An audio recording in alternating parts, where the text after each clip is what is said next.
안녕하십니까. 은곡의 생활일기. 오늘 이 시간에는 생활 풍습 속에 있는 비밀, 성경에 대해서 알려드리는 시간을 갖도록 하겠습니다.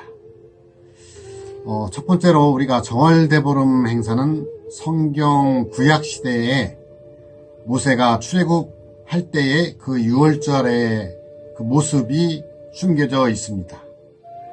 6월이라는 것은 한자로 봤을 때 넘을 유자에 넘을 월자, 즉 저 죽음의 길에서 생명으로 옮긴다는 뜻을 뜻합니다. 성경에 보면 허리에 띠를 띠고 발에 신발을 신고 손에 지팡이를 들고 출애굽할 때 그 모습이 나오는데요. 유월절 밤에 양고기를 먹고 피를 설주와 임방에 바르고 도망갈 준비를 하는 구절이 나옵니다. 출애굽 12장에 나오는 얘기죠. 또한 신약 요한복음 5장 22절에서 24절에서 보면은 사망에서 생명으로 옮긴다는 내용도 있습니다. 또한 요한계시록 17장 14절의 말씀에는 부르심을 입고 빼내심을 얻고 진실한 자들은 이긴다고 기록되어 있습니다. 수천 년 전에 출애굽할 때의 그 모습이 요한계시록에서도 이렇게 성경에서 증거가 되고 있는 모습을 보며 참으로 놀라운 일들을 경험합니다. 또한 요한계시록 18장 2절에서 4절에 보게 되면은 귀신의 처소와 더러운 영에 모이는 곳이 되어 있고 음행하였으니 그 죄에 참여하지 말고 재앙을 받지 말고 나아오라고 기록이 되어 있습니다.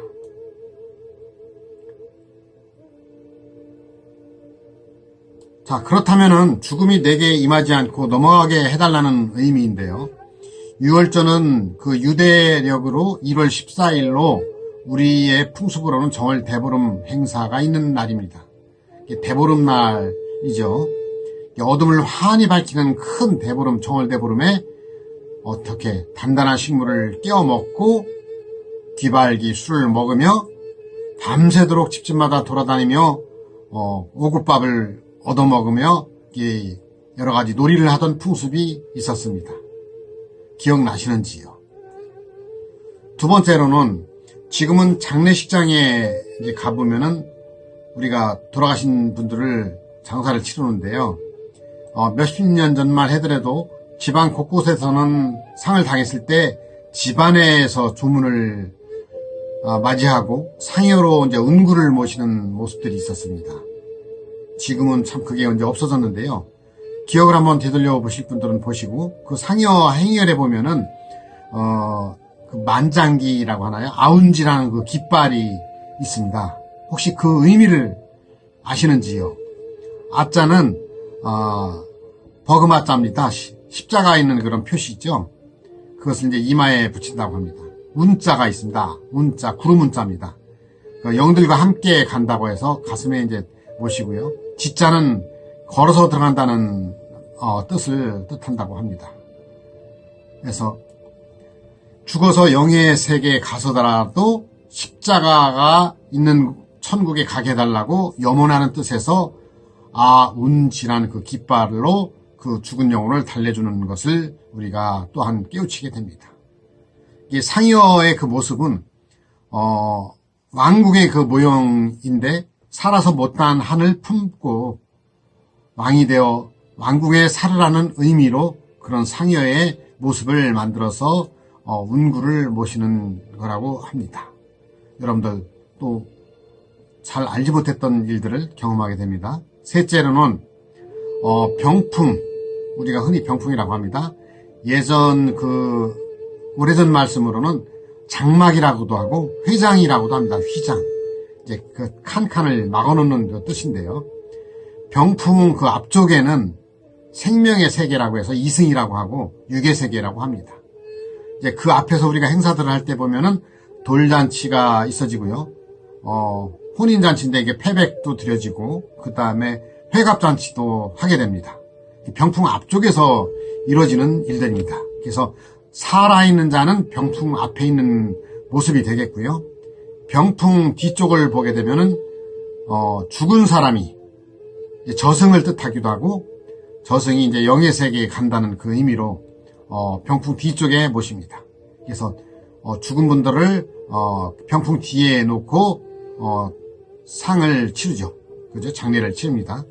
이런 모습들이 우리가 영의 세계와 육의 세계의 경계를 나타내는 것이 뭐였었다? 병풍이었었다. 그런데 또 놀랄만한 일 중에 하나가 1월 오봉도라는 그 병풍이 있습니다.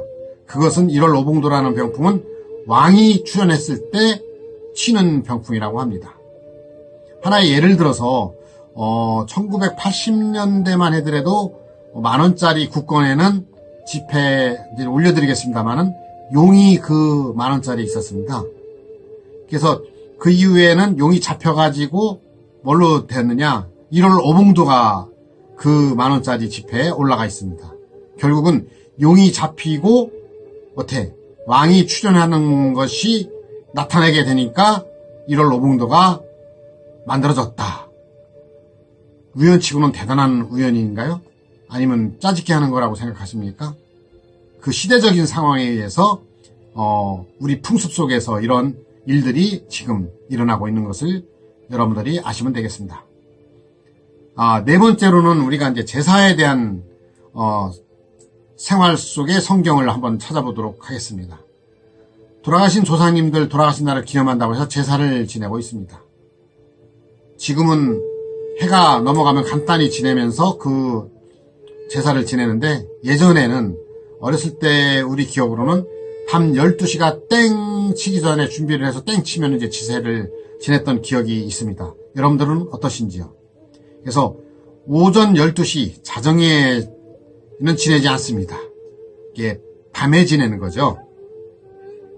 그래서 야기 발동이라고 하죠. 밤에는 귀신이 나타난다 해가지고 야기 발동. 그래서 자정에 지낸다 이렇게 돼 있죠. 그러나 낮 정오 12시에 지내는 것이 있습니다. 낮에는 그림자 없는 해를 뜻하면서 그 해는 하나님이라고 시편 84편 11절에 나와 있습니다. 여호와 하나님은 해요 방패시라. 여호와께서 은혜와 영화를 주시며 정직히 행하는 자에게 좋은 것을 아끼지 아니하실 것임이니이다 하고 정오에 드려지는 것은 하나님께 드려지는 제례다 해가지고 우리나라에서는 국가제, 종묘제는 낮에 천신에게 드린다고 이렇게 드려오고 있습니다. 결국 낮에 드리는 것은 생명을 주는 존재라고 해서 우리가 밤과 낮에 이런 제사의 그 차이를 알아야 되겠습니다. 신출귀몰이라는 말이 있는데요. 신이 출현하게 되면 마귀는 몰락한다는 뜻입니다. 즉 하나님의 영들이 나타나서 귀신, 사단 마귀, 창세기 때 뱀이 커서 용이 된 건데요. 그 용을 잡게 된다고 성경에 기록되어 있습니다. 그래서 용용 죽겠지라는 그런 말들이 우리 어렸을 때 놀이에도 있었죠. 증거 성구가 있는데요. 로마서 8장 19절에서 23절과 요한일서 3장 8절과 요한계시록 20장 2절에 보면은 이런 말들이 증거가 되고 있습니다. 제사의 이제 유래를 창세기 4장에서 보게 되면 하나님께 올리는 것으로 기록이 되어 있습니다. 오늘날 제사 지내는 이유를 우리가 알아볼 건데요. 조상의 죄를 사함을 위해서 제사를 지내는 것이죠. 그러나 제사 지내는 것이 변질이 된 시기가 있습니다. 아시는지요? 자, 우리가 태조 이성계가 조선을 건국했죠. 태조 이성계가 쿠데타로 조선 건국을 세우고 나서 그 당위성을 위해서 자기 조상을 용으로 해서 신격화시킵니다. 그러면서 제사가 밤에 지내게 됐습니다. 낮에 지내던 제사가 이렇게 밤에 지내게 됐다는 것이죠. 제사를 이제 4대까지 지내는 이유가 있습니다. 출애굽기 20장 5절에 보면은 아비로부터 아들에게로 3, 4대까지 조상의 죄가 사해지는 과정이 나옵니다. 증거가 됩니다. 베드로전서 또한 3장 19절에 보면 저가 또한 옥에 있는 영들에게 전파하시니라. 그러니 돌아가신 분들에 대한 그 영들도 어떻게 하늘에서 복음이 전파돼서 구원을 받을 수 있게 한다는 뜻이겠죠. 또한 베드로전서 4장 6절에 보니까 죽은 자들에게 복음이 전파되고 육체는 심판을 받았으나 영으로는 하나님처럼 영으로 살게 하기 위해서 그렇게 제사를 지낸다고 합니다. 그러니까 제사는 곧 예배라는 얘기도 맞는 말이겠죠. 또한 구약시대 장막 형상과 오늘날의 제사상의 이제 모습을 비교를 한번 해보시면 되겠는데요. 휘장은 병풍으로 이렇게 돼 있고요. 금촛대는 촛불로 이렇게 지금 지내고 있고, 진설병이 제사상으로 이렇게 우리가 비유해서 비교 생각하시면 되겠습니다. 우리가 이제 또 중요한 그 향을 우리가 한번 보겠습니다. 향을 피우는 이유는 향연을 내기 위해서, 향연이라는 것은 향로에다가 불을 담아서 향을 피우는 것이 이제 향연인데요. 그 향로는 그릇입니다. 그렇죠? 그 그릇은 사람의 마음을 뜻합니다.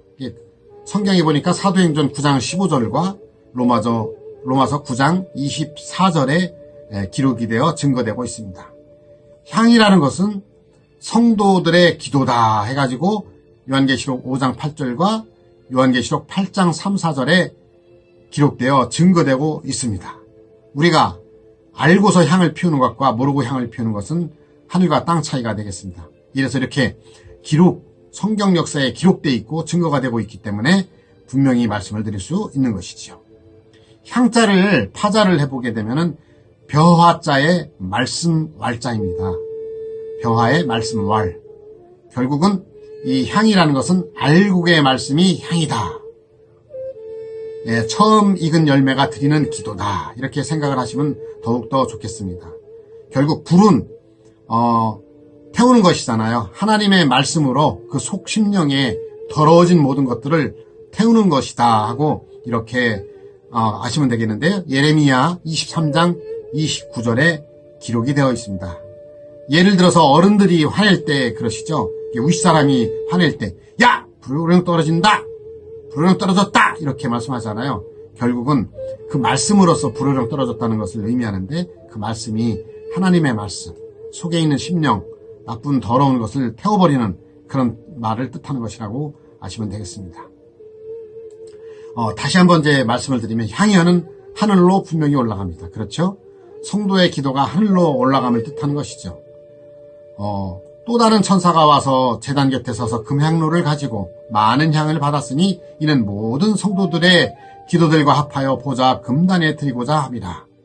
향연이 성도의 기도와 함께 천사의 손으로부터 하나님 앞으로 올려가는지라. 요한계시록 8장 3, 4절의 말씀이죠.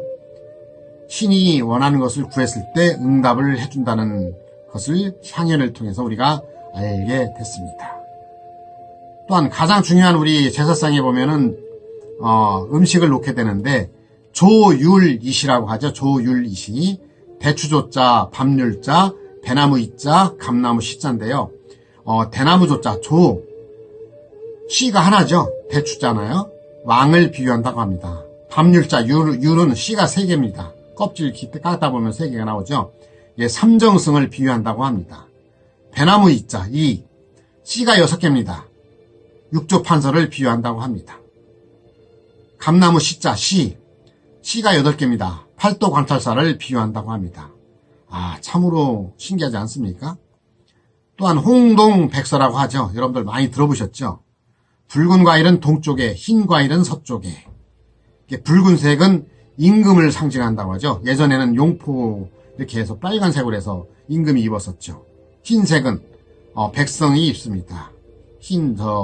우리가 옷을 입었던 것을 우리가 알 수 있습니다. 그래서 요한계시록 16장 11절에 보게 되면 동쪽은 해 떠는 곳이다. 그래서 임금이 계신 곳이다. 서쪽은 해 지는 곳이다. 해서 백성이 있는 곳이다. 그래서 우리가 동쪽이 높은 분들이 계시는 곳이다. 이렇게 생각을 하고 또 전해져 내려오고 있습니다. 경서에는 두 존재가 있습니다. 그렇죠? 성경에는 왕과 백성이 있는데요. 왕은 제사장을 뜻합니다. 요한계시록 1장 5절과 6절과 요한계시록 5장 9절 10절에 보면은 그 말씀이 있습니다. 또한 백성은 흰옷 입은 큰 무리를 뜻하는데요. 요한계시록 7장 9절 이하에 흰옷 입은 큰 무리에 대한 그 말씀이 증거가 되고 있습니다. 자, 또 우리가 이제 두동미서라고 들어보셨습니다. 두동미서. 생선 머리는 동쪽에, 꼬리는 서쪽에 이렇게 해서 생선도 사람을 상징합니다. 하박국서 1장 14절에 보니까 사람을 갖다가 어족으로 비유를 해놨습니다. 또한 동쪽은 해 뜨는 곳으로서 해를 뜻하며 하나님을 상징합니다. 아까도 말씀드렸습니다만 시편 84편 11절에 해는 하나님이라는 것이 상징되고 있다고 나와 있습니다. 결국 하나님께 머리를 두자는 의미로서 우리가 의미를 두동미소를 깨달으면 될 것 같습니다.